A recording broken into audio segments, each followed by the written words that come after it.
Hello Uganda, good evening and welcome to the show On the Spot. My name is Patrick Kamara. Tonight we shed a light on matters of electricity and, to be specific, UMEME. UMEME's concession is coming to an end on 31st of March 2025 after 20 years of distributing power to Ugandans. They increased the number of people on the grid from 250,000, we're now told, to over 2 million shillings, which is a plus. But the bone of contention right now is on the buyout amount. Whereas UMEME is citing over 720 billion, the Auditor General is talking of 420 billion or thereabout. There's a difference of over 200 billion in the buyout figure. So what is the exact figure? And is the UEDCL ready to take over from UMEME and run a seamless or even a better campaign in distributing power to Ugandans? Welcome to the show.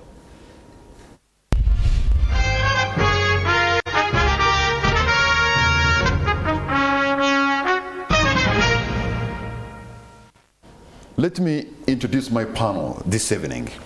I have an economist from Civil Society Budget Advocacy Group, Mr. Eric Dong. Eric Dong, thank you so much for joining us. Good evening, sir.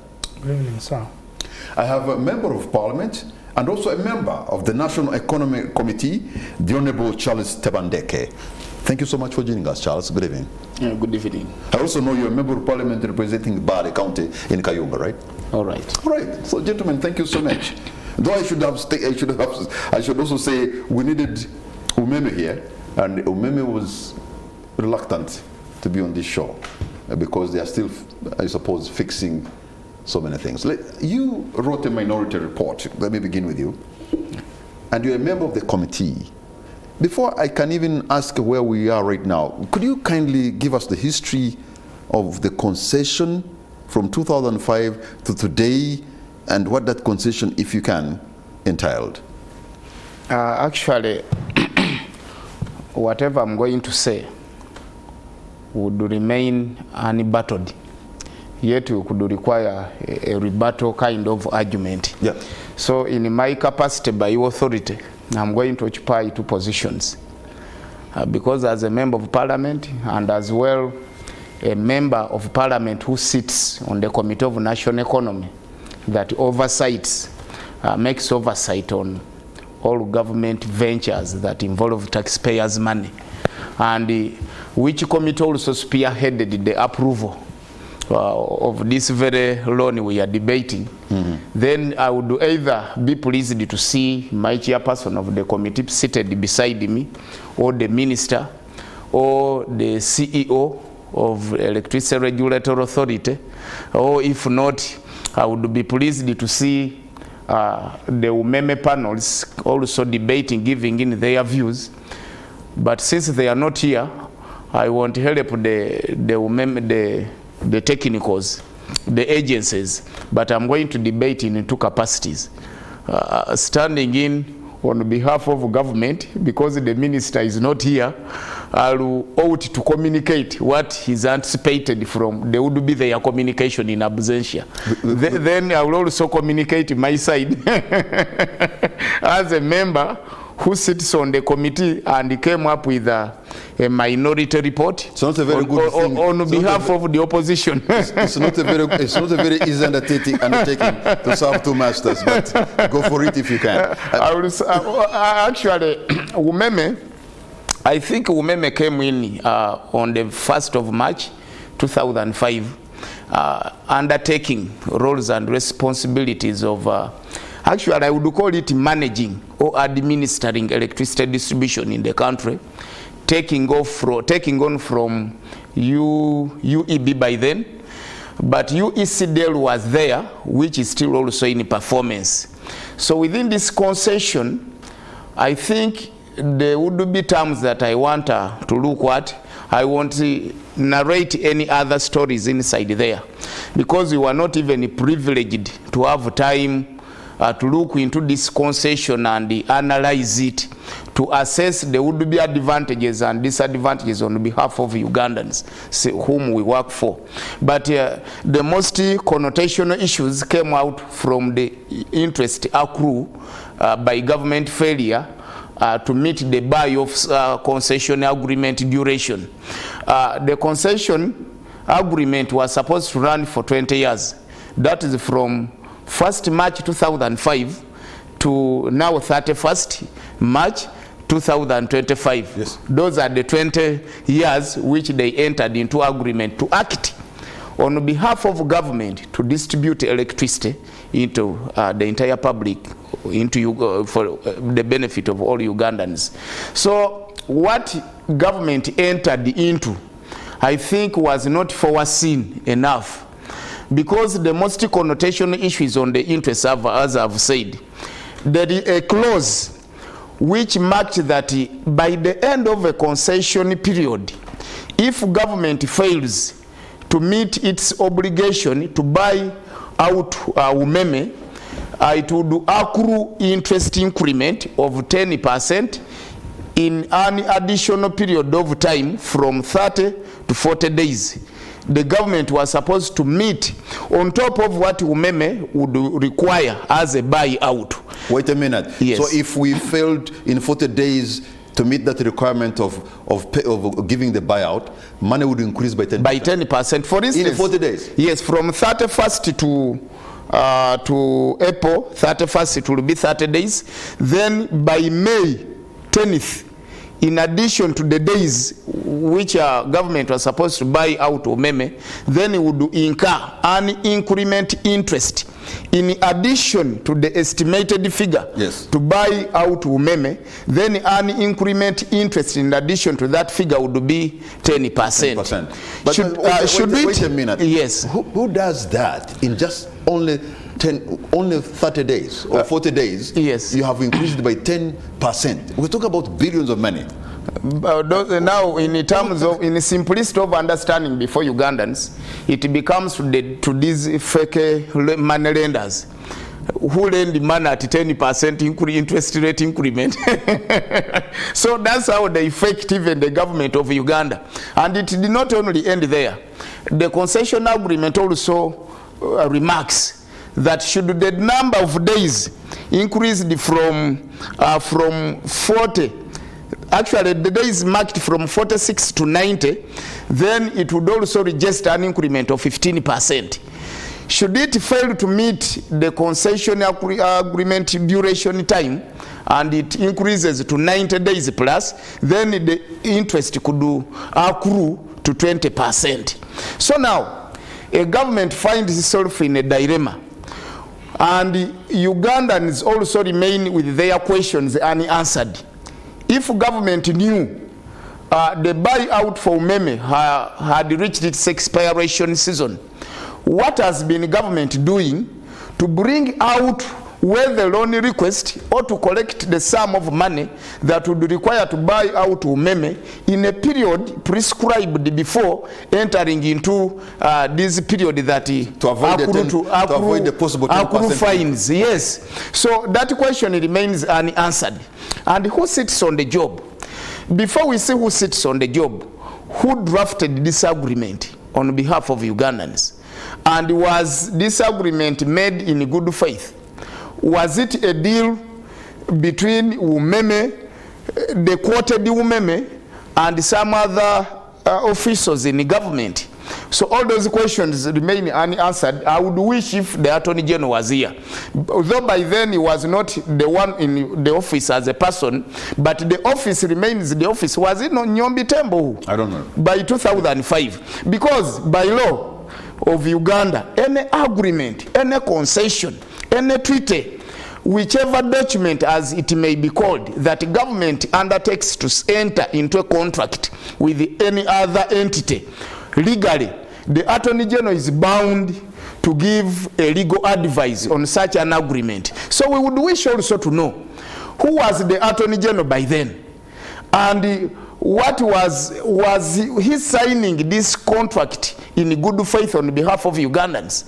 Then the current Attorney General, which steps have you undertaken to revise these agreements? Because before you come in, the current Attorney General is not only mandated to sign the current agreements, but is also mandated to revise the previous agreements that might have been made between the government and the other entities that are abnormal into the interest of Ugandans. How do you revise it without breaching the agreement? Because revising could be very difficult. How do you revise it? Any agreement that is done which party are not in concession with them can be rescinded, can be modified. After 20 years? Not even after 20 years. Actually, in my minority report, I denoted that let the Attorney General serves by the mandate entrusted into him, revises these conditions into this agreement. We can either rescind them, we can moderate them, we can alterate them, we can, by concession, sit on a round table, more so these interests. Because even if you are being demanded money, which money you entered into a contract with my brother Eric, with my brother Eric here, and you have reached a period of payment and you lack money, then at the moment, should you commit yourself to payment effectively from the day of commitment, you are not entitled to accrue the interest as a penalty, because you know about what you are supposed to do. Hold on to your point, Charles. You have started off very well, because before I even look into the buyout figure, there's a problem, I suppose, with the concession. What do you make of those conditions they put? And how can somebody just put a rope on their head, so to speak, literally, and almost about to hang yourself? Because the way how I see we are pulling ropes now, we can actually go into a month before the money is paid, and we were likely to pay the 10%, which would be billions of money. Your take, Eric. I think to understand this concession very well, we need to go back to 2005. UMEME came to Uganda. When we had a crisis, UEB was not functioning. You had problems in generation, you had problems in transmission, and you had a problem in distribution. UMEME brought us a solution, having seen all those three issues. You have a problem at generation, you have a problem at transmission, now you have a problem in distribution.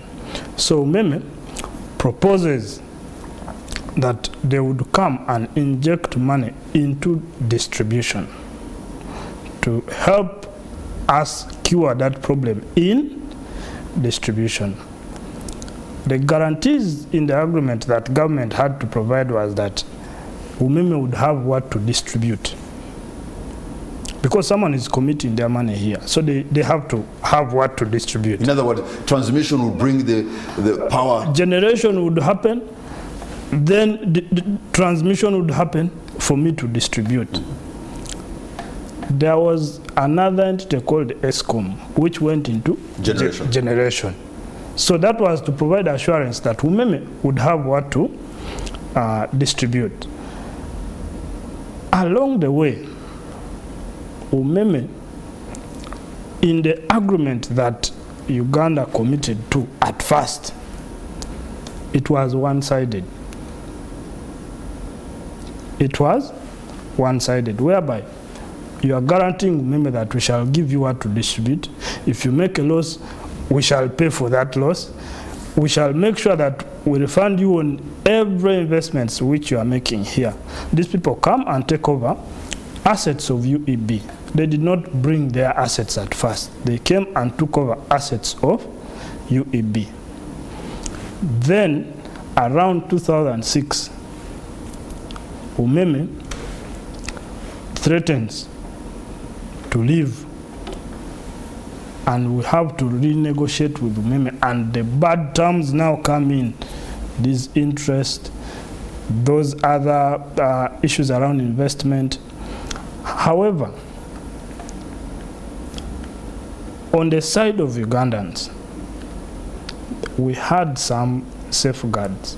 For example, ERA was supposed to validate investments of UMEME. Okay, so in other words, UMEME cannot claim we have invested ABCD. In other words, ERA validates or maybe sanctions what UMEME is supposed to. What UMEME was supposed to invest. Ideally, if you looked at the contract on paper, it is bad, but not entirely. There were some good things. For example, the investment bit of it, what they're investing, if it is traceable, then... And that's a very big if. If it is traceable, yes, then it would be advantageous to our distribution network, which UEDCL is going to take over. Now, issues around the management of this concession,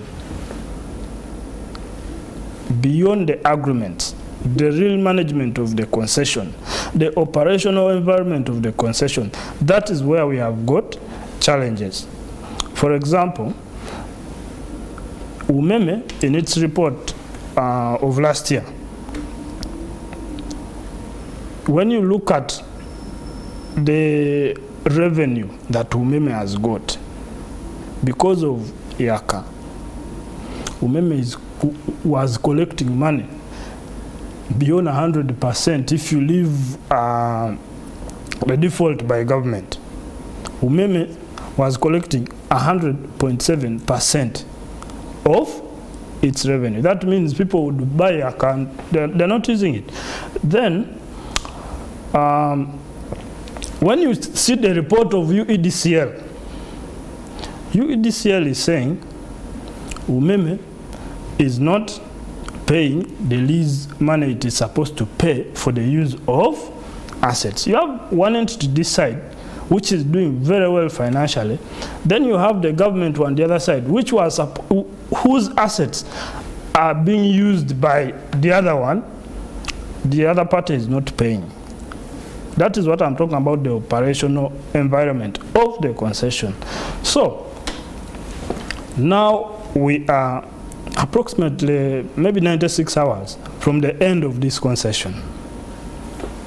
We are now waking up to interest. We wrote to these people in 2022. Government of Uganda wrote to UMEME that we are not going to renew the contract.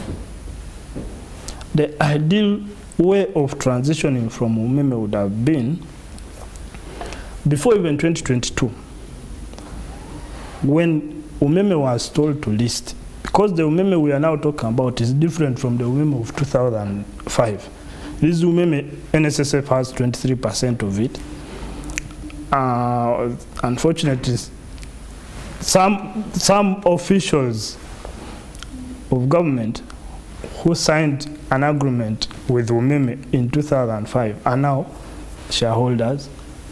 Then you have a new UMEME now, different from the one of 2005. Today, UEDCL has to get staff from UMEME. We have a contestation around the amount to pay UMEME. So the entire concession has now reached its boiling point. Mr. Eric it is now spoiled. Mr. Eric Adong, thank you. If you can stop there, I want to come to Honorable Charles Tebandeke. You started with the history of looking at the concession and the problem therein, and you wonder which legal team did this, including the Auditor General, to do a concession that you think is not good, probably which is disadvantageous on the side of Uganda. But can we now move on the money? Because when I look at what UMEME is expecting to be paid as a buyout figure, vis-a-vis what the Auditor General is giving, there's a difference of over 200 billion. And I'm wondering, how can the Auditor General and UMEME be so far apart? Who is so wrong? I mean, there could have been maybe a figure of maybe 1 billion or 2, but how can it be so far apart? Over 200 billion. Anyway, how do we get to the figure that's going to be acceptable even? First of all, I don't want to call the concession agreement between UMEME and the government an agreement. I want to call it a deal for my simplest of understanding and to explain it before Ugandans. Because if it was a concession agreement, as I hear the term concession, then the two parties must come together and agree. So I don't know whether Ugandans agree and the Attorney General agreed on their behalf based on how hostile the agreement was on behalf of Ugandans.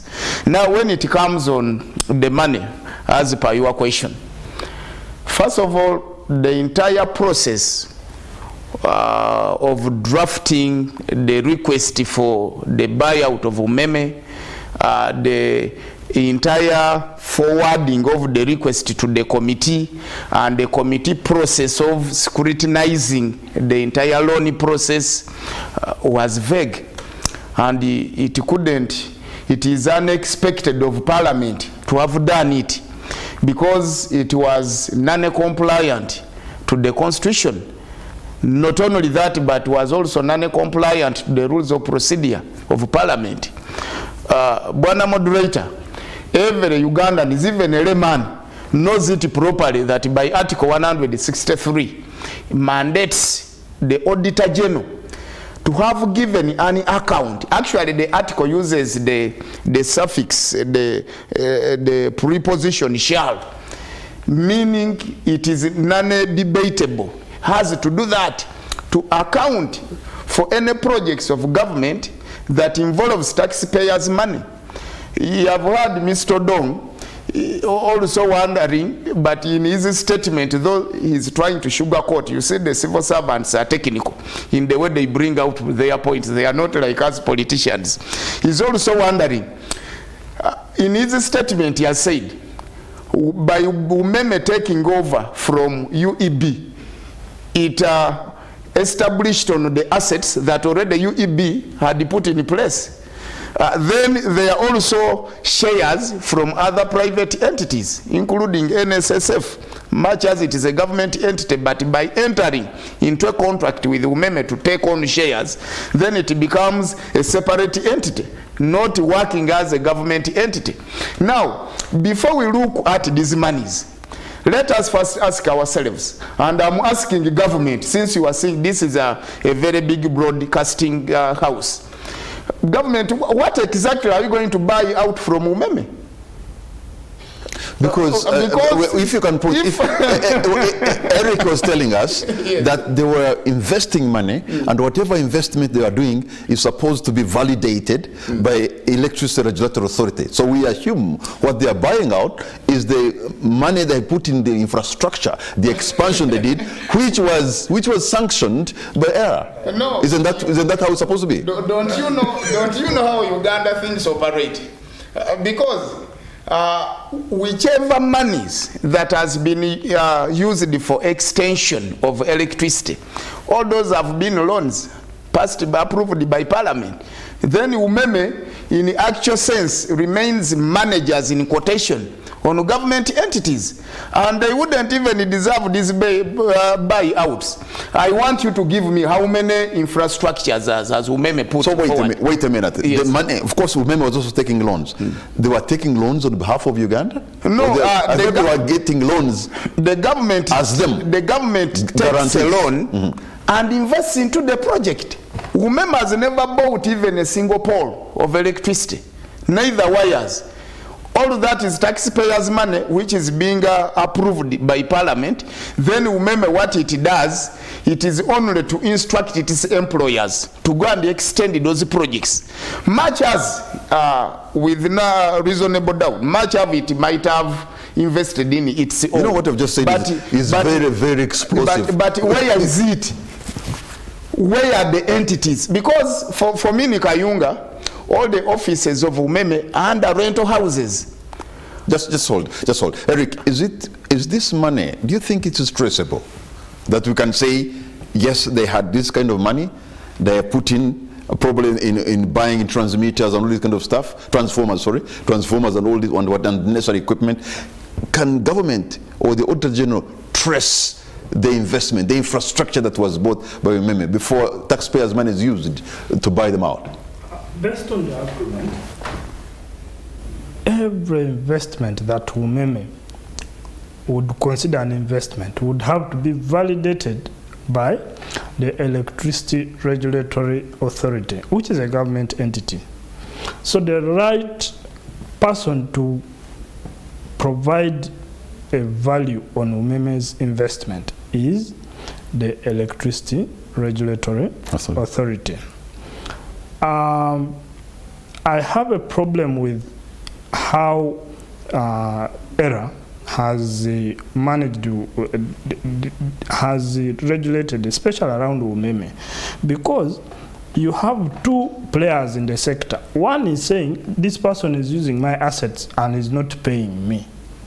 Then the other one is saying, for me, I am doing very well. This is how, where I came. And by the way, it is true if you look at what we had in 2005 in terms of energy losses. We're way above 30% in energy losses. Now you have UMEME bringing down that energy loss to around 16%. But also the fact that they were able to increase the distribution from over 250,000 people on the grid, I'm told, to over 2 million. Yes, that's a big deal. Yes, Charles, so that's a big deal. Ideally, that but would speak to the percentage of the deemed electricity.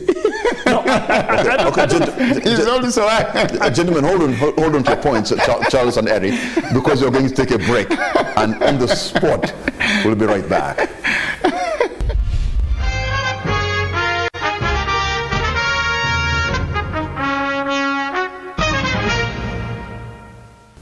Welcome back. You're watching On the Spot.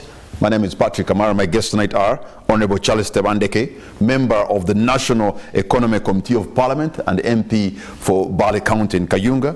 We also have Mr. Eric Odong, who's an economist from a civil society budget advocacy group. And we're talking about the concession of UMEME that is coming to an end on 31st of March this year, after having served as electricity distributor for 20 years. But what I find very confusing is that Parliament started to engage in a debate about the buyout, even reached a figure before listening to a report from the Auditor General. You were debating from what? And I mean, and look, what has the Auditor General has brought a figure which is much less than what you had stated, by over 200 billion. Yes, that was a contentious issue on the floor of Parliament. And for heaven's sake, I need to thank a few members of Parliament that stood with me to support the minority report, the LOPO and the other side of the opposition, Honorable Onguzu Lee and the others. We managed, as we speak now, we managed to save a lot of monies from manipulation. Because the auditor, the minister, on request for the loan to buy out of UMEME, the figure was more higher than even what you should say. The minister is requesting for a loan and giving a figure before hearing a report from the Auditor General. Yes, actually, even the Auditor General is the one that is mandated to look into the books of account of government and see what figure. Actually, even the Parliament approving this loan, it was the work was done in an amateur way. You cannot give birth before conception. So this is a situation where in Parliament we agreed to give birth before conception, because the law is very clear. The Auditor General has to guide. The Auditor General, when appeared before the Committee of National Economy, requested for 1 week time duration to scrutinize and make assessment on the claims by UMEME. And surprisingly, before the week ends, then the minister comes, I don't know from nowhere, and the vehicle used was more speedy, and he presents a loan request for 190 million US dollars. Contrary to what the CEO of ERA, the Chief Executive Office of ERA, had quoted 127 US million dollars. The two figures were contradicting each other. Then the Parliament surprisingly went ahead and approved the loan in anticipation. That's why I said from my first remarks that the entire issue involves non-compliance with the Constitution and the rules of procedure. As members of Parliament, we couldn't run such a doom, such a project, such a deal that was not clear. Because by rule number 8 of our rules of procedure, we cannot debate under anticipation. The minister quoted the figure by anticipation. Then the technical CEO of ERA quotes another figure. Of the two figures that were contradicting, we had the minimum figure and the maximum figure. Then the Auditor General's report comes, which was supposed to guide us. It comes with the figure that even below the minimum, which were considered as Parliament. So who is under the mess? Parliament agreed to use their heads, their brains, in this guise of approving what it called the authenticity, but it was abnormal. So Parliament sat on its job. Okay, Eric, explain to me. I think there are so many errors in this, and I'm not saying error, but wrong things that were done. Look, why don't you find it very disturbing, if I may use the word, that the Auditor General's report came today, a few days before the concession comes to an end? And at what time, how can members of Parliament be able to read this voluminous report, make sense of it, debate about it, scrutinize it? No, for your information as it comes in, I'm very sorry. This is a book. I don't want to call it a report. It is a book that has just been laid on the floor of Parliament. Today? Then the entire House was convinced that this is the Auditor General's report. How could we prove it was a report from Auditor General without scrutiny? And what do the rules apply? Just a mere book bring, and it was a show off that the Auditor General's report, which you requested for to approve this loan, here it is. Nobody opened, nobody tampered to read. It was not even uploaded. It was not referred to any committee. Then, since Parliament had already blundered and seated on its job, then by ruling of the Speaker, had to name it Auditor General's report. But me personally, even as I sit here, I bear the audacity to confirm to the public that I'm not privy to the Auditor General's report. Neither have I read, never have I touched, never have I seen what is inside. The content within the book, which has been read on the floor of Parliament, it is incumbent to the author and maybe the presiding officer. So where do you get the figure? Where do you get the figure of the Auditor General? No, that's what was read. That's what. Eric. You see, UMEME is a listed company. And being a listed company, its shares are being traded. Even today, UMEME shares were available for sale. For you to determine the value of UMEME, the agreement was saying you value UMEME as at 31st of March. The ideal situation would have been that even before today, there are indicative figures pointing to the value. So Eric, if you may, this money, is it the value of UMEME or recouping the money they have invested in the infrastructure to distribute electricity? The determination of the buyout amount was based on the specifications in the agreement, which involved how much UMEME has invested here over time. But there's an issue now which will need us to go back to the agreement. You have three figures: ERA, UMEME, Auditor General. The agreement says on this date, interest starts. Interest on what amount? Because you have three. That means the agreement should be providing for how to resolve the contestation of the amount first. whereby government, together with UMEME, there are the two parties in the agreement, should agree that this is the amount. But the concession says that whatever investment that is done will be done having been validated by error. By error. Yes. So in other words, the figure of error is what probably the concession will pick. Yes, that is that's the ideal situation. But in an agreement, they always provide for contestations. One party can contest an issue in an agreement.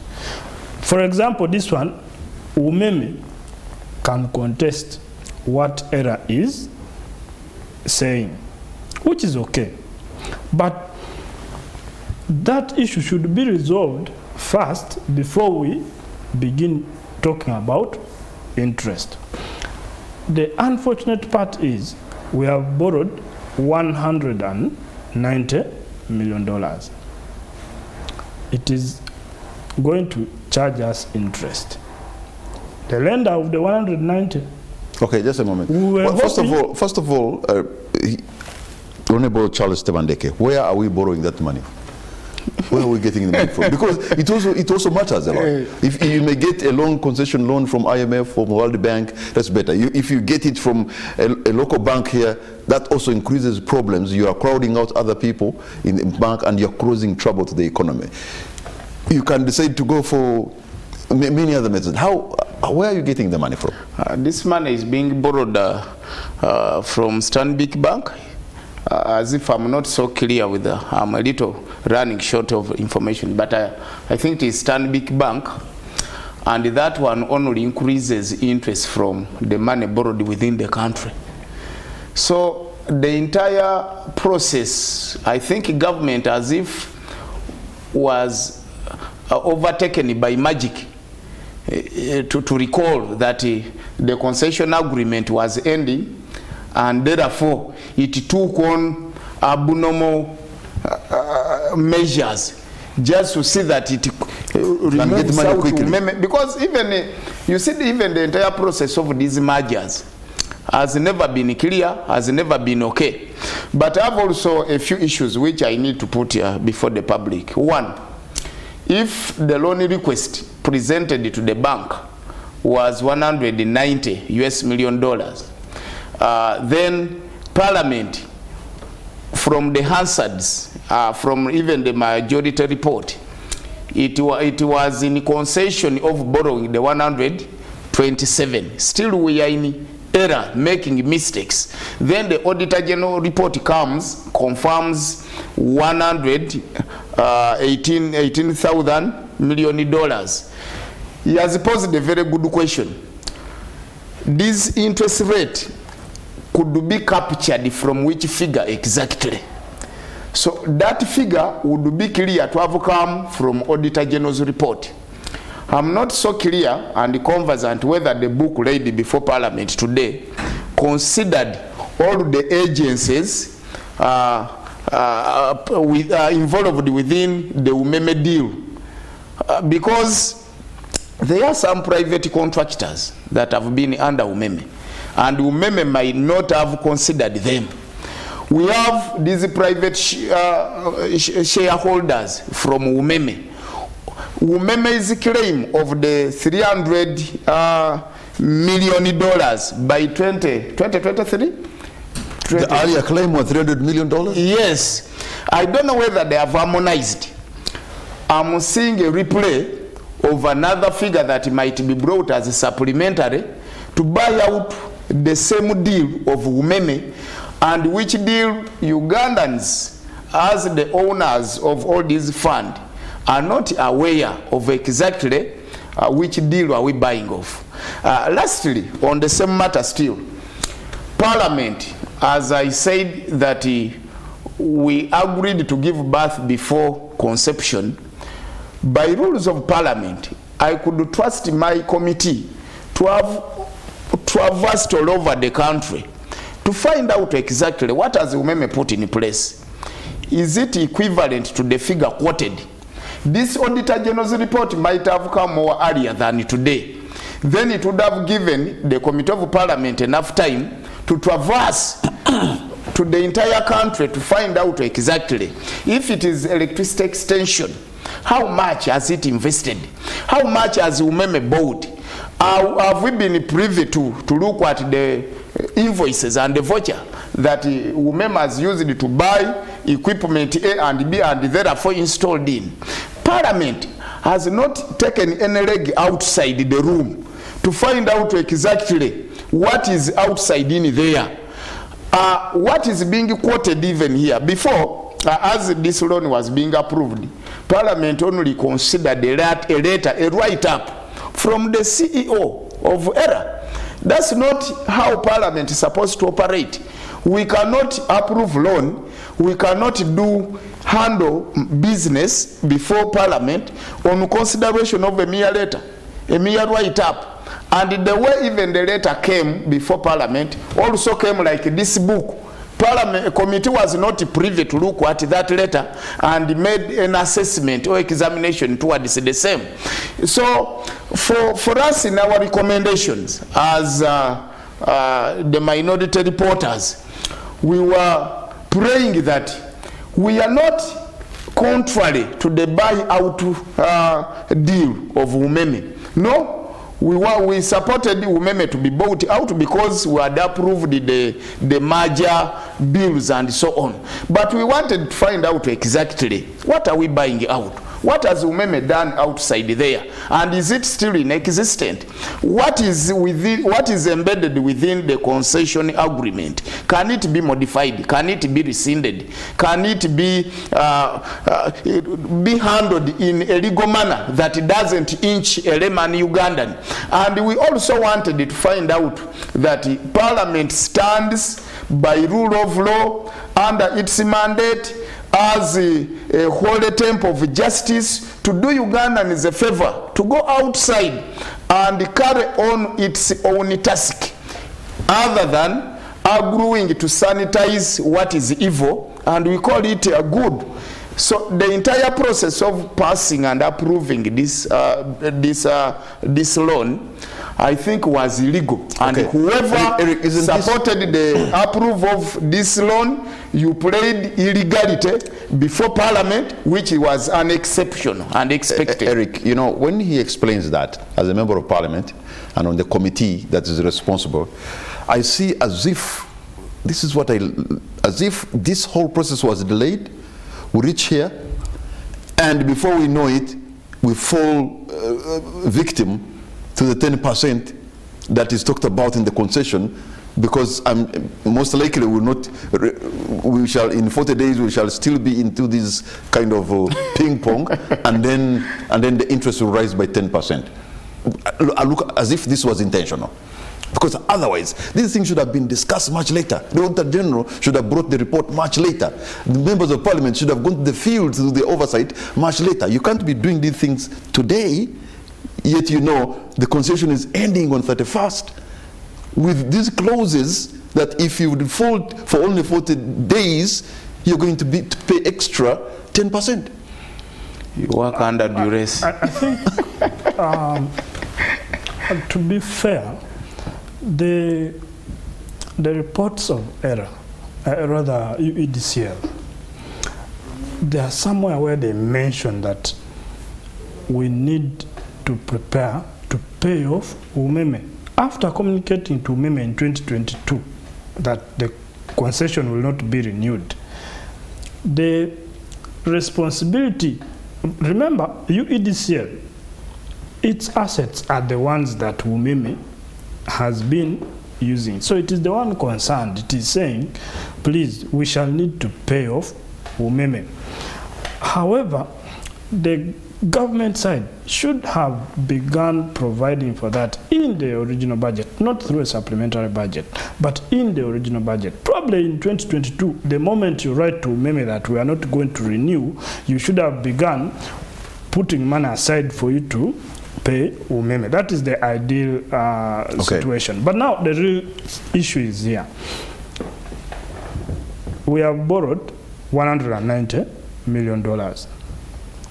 assuming that the amount to pay UMEME is less, we are still going to incur interest on the $190 million. Because of these contestations with UMEME, maybe UMEME can choose to go to court contesting the Auditor General's amount. If that happens and UMEME wins, then our liability to UMEME increases. That is the downside of it. What is also not clear is that what happens to the liabilities of UMEME, claims that people have against UMEME, because government is buying UMEME. Yeah, but that is the entire issue around the buyout. You're buying UMEME, meaning you're buying your assets which UMEME was using, and also the liabilities which UMEME has left behind. Now, there are claims on UMEME. For example, court awards against UMEME.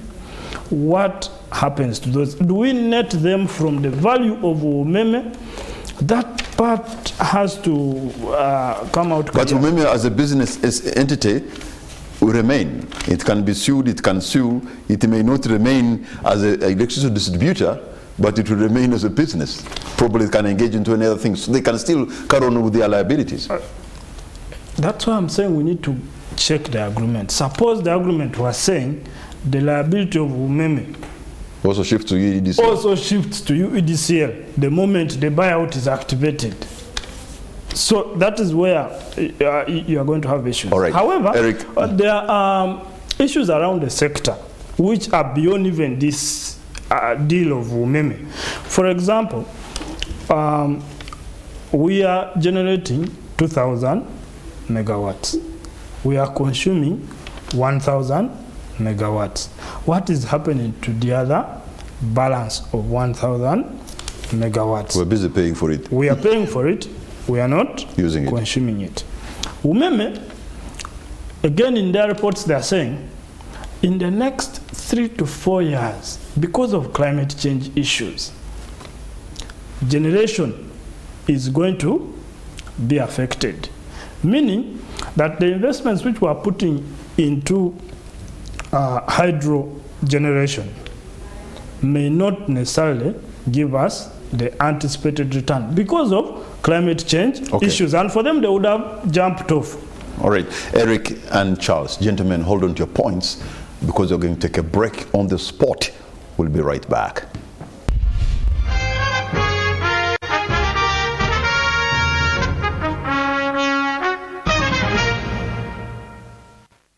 Welcome back. You're watching On the Spot. My name is Patrick Kamara. My guest this evening, I have Honorable Charles Tebandeke, Member of Parliament for Bale County in Kayunga District. I also have Mr. Eric Odong, an economist and a member of Civil Society Budget Advocacy Group, CSBAG. Yes, sir. And we are discussing the UMEME concession that is coming to an end on the 31st of March. You know, there are 3 different figures, Charles. The figure by the minister, the figure by Electricity Regulatory Authority, and the figure now by the Auditor General. And by the way, we have not even had the figure for UMEME. I think they also could be having their figure. Chances are it's going to be very difficult to harmonize and agree on one figure, and that UMEME say, okay, you pay me this. Chances are that UMEME, come 1st of April, is going to court. This is going to get very messy. For me, I think even the 3 figures we have as of now and the 4 you have anticipated are less. Because even the Parliament was supposed to come up with another figure after making oversight on these other projects. And you'll find that even in the report of the Auditor General, I don't think he has got any vouchers, any invoices from UMEME in reference to the claim of their assets. Because personally, as I asked earlier, I've not yet been privileged to look at any assets owned by UMEME as an entity. And it is from my evidence, the evidence of my colleague here from Civil Society Organization, that UMEME took over from UEB. So now, the three figures which we have as of now is an exposure of illegality and corruption. Because I don't also trust the Auditor General's report. You don't trust the Auditor General? Yes, after error quoting and also minister coming with a requisition which is higher in figure, and then the Auditor General comes up with a figure after the other two figures being portrayed, might have corrupted his mind to either escalate this figure that might have been much more lower, but because he was compiling up a report with a reference to a figure from his bosses, more so the minister, then I doubt the authenticity of this figure. That's why, if at all you called him here to give proof of this figure, would even doubt himself.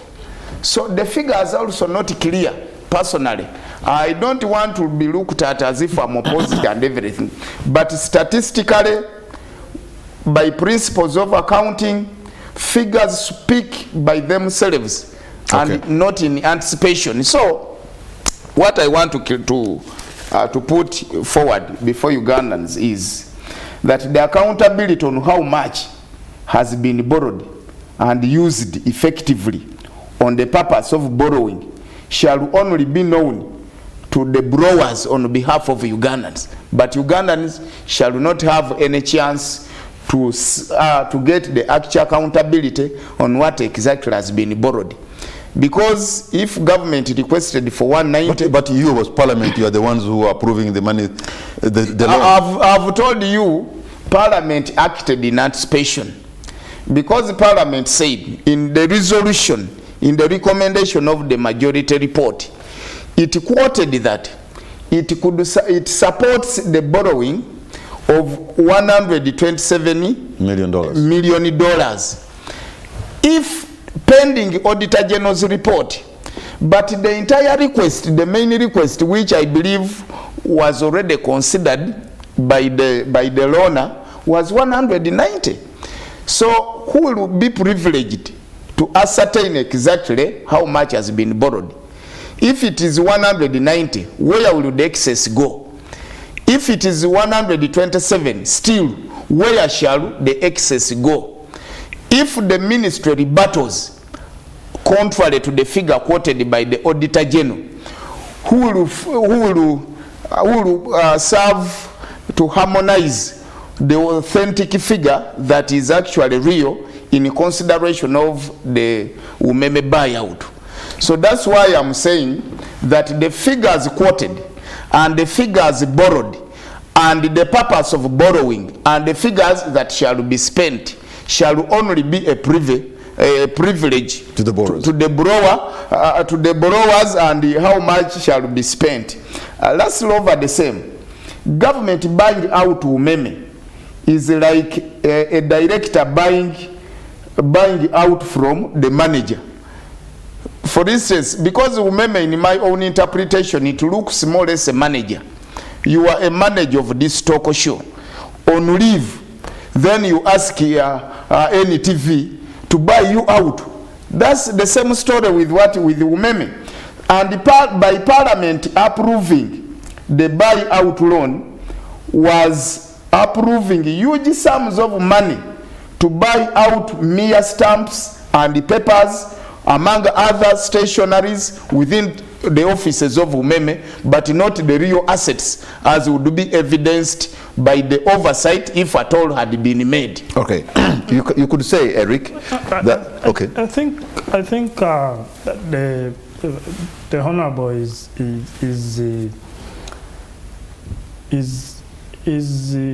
putting it a bit too much. Why would I say that?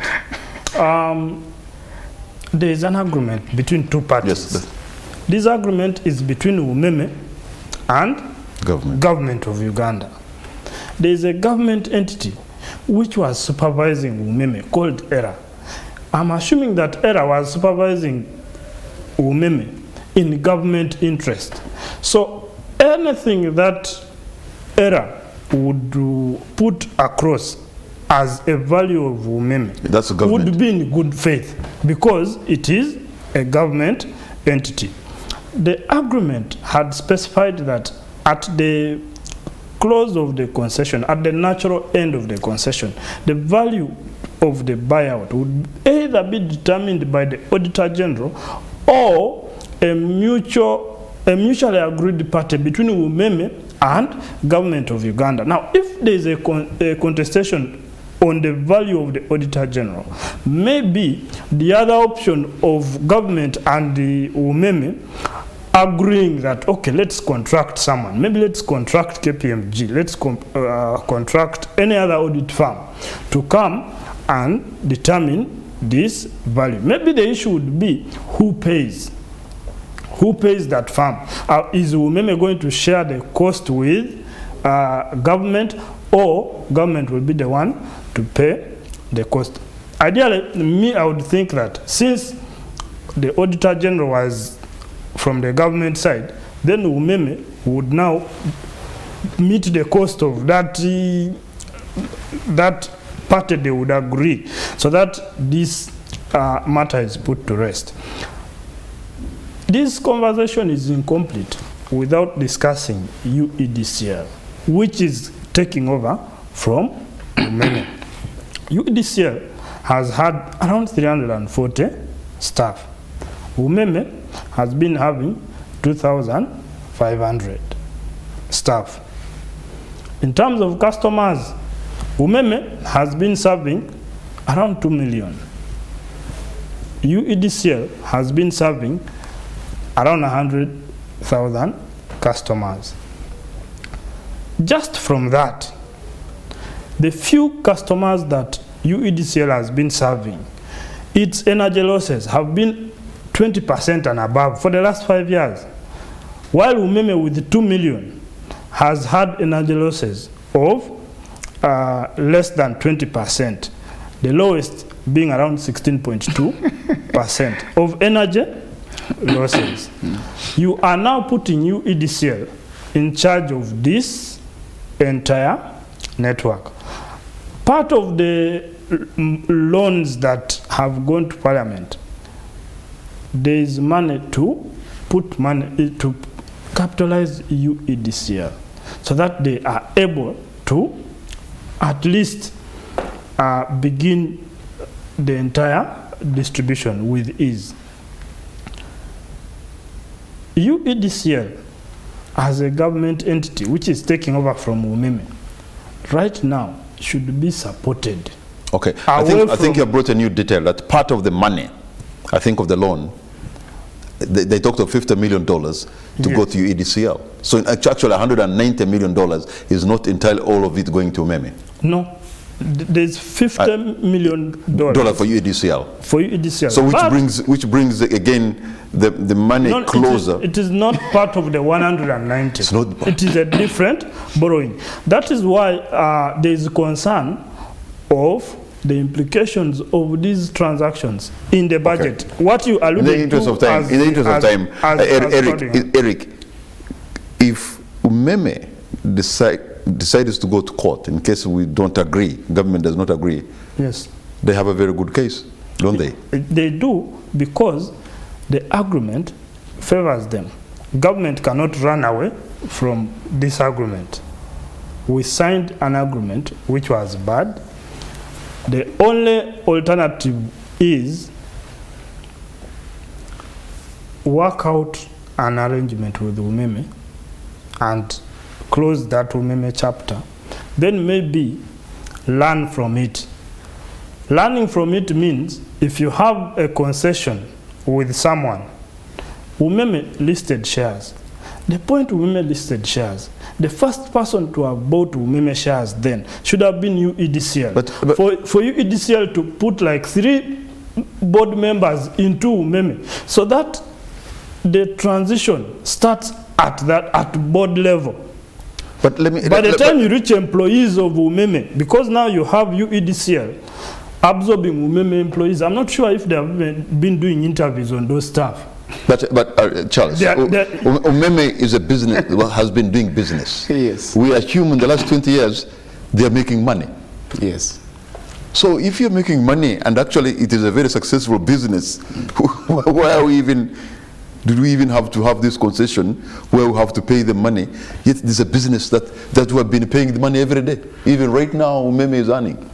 Actually, that's why Parliament was mandated first to look into the Auditor General's report to know exactly where has UMEME been putting its interests.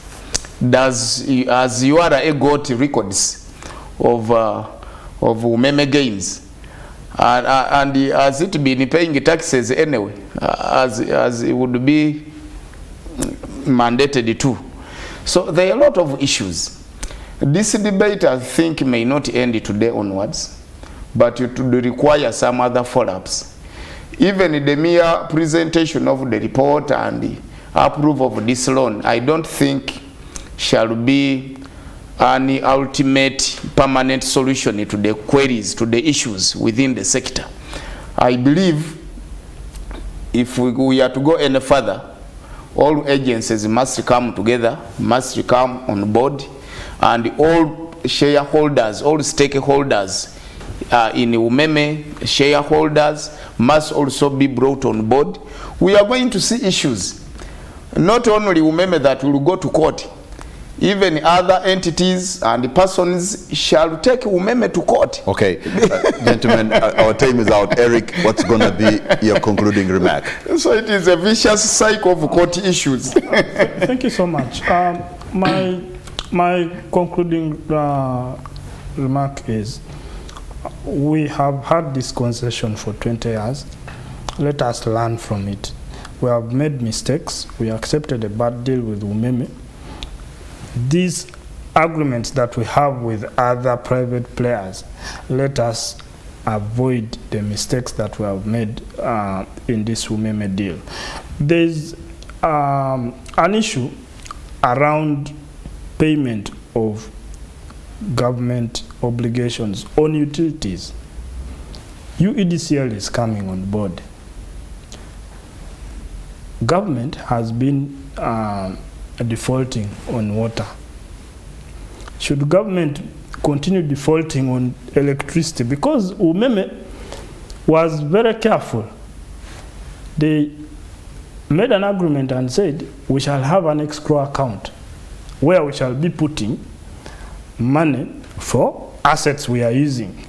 So instead of putting money there, they net it off and say, but government, we are demanding government entities this amount of money. In last year's report for UEDCL, they had put a figure of 68 million, and they were saying 68 billion rather, and they were saying that that amount did not reflect on the escrow account because UMEME deducted it as payment from supplying government power. All right. So UEDCL may not have that leeway like UMEME has. So we are more likely to experience challenges with UEDCL if, as a country, we do not support UEDCL. We are going to begin comparing it with UMEME, and yet they are operating in very different contexts. Thank you very much. And Honorable Charles Tewandeke, your parting shot. Actually, we have agencies like CREST that have also been operating. I'm not privileged to know how does the operation of UMEME differ from the operation of other agencies that have been extending electricity to the public. So this matter is not so certain and clear. And even as UMEME is being bought out by 31st, UEDCL has also not prepared enough to take over. In some other offices, branch offices where UMEME has been operating, a branch that has been operated by more than 50 staffs, you find that UEDCL has only appointed there 3 or 2. But what I know, majority of the people working in UMEME, or 80% and above, are actually going to transition to UEDCL. I tell you, we are getting calls. That's what we're here. What I'm speaking is directly from the public. Very many staffs that have been working under UMEME, even some are calling us, Honorable, now UMEME is phasing out. Would you help us? Would you talk to the minister? Then I said, this is a small issue. How is the process anyway? Government, you need to tell the public. How is the process going to be of recruiting or absorbing the UMEME staffs into UEDCL? Is it going to be done from the head office? Are these branches at district levels and any other regions? They have been recruiting, by the way, and are they have going been to applying. be recruited? Is it being done under the table, or it is open on the table that everybody can understand the process, the procedures, and he inserts in his or her application? All right, so gentlemen. we need, if at all there is any ideal for benefiting Ugandans, must be clear, must be handled with a lot of transparency and respect to rule of law. That's the way to go, and that's what Ugandans shall appreciate. Honorable Charles Tebandeke, Member of Parliament of Bali County, I want to thank you so much. Mr. Eric Dong, an economist, and from CS Bag, I want to thank you for your submission. And this brings us to the end of tonight's edition of On the Spot. We know UEDCL, you're going to be taking over. So we hope the business continuity plan that you have is going to be seamless, is going to be efficient, and will be able to distribute power to the over 2 million Ugandans, or even increase, because we expect better. Good night, and God bless Uganda.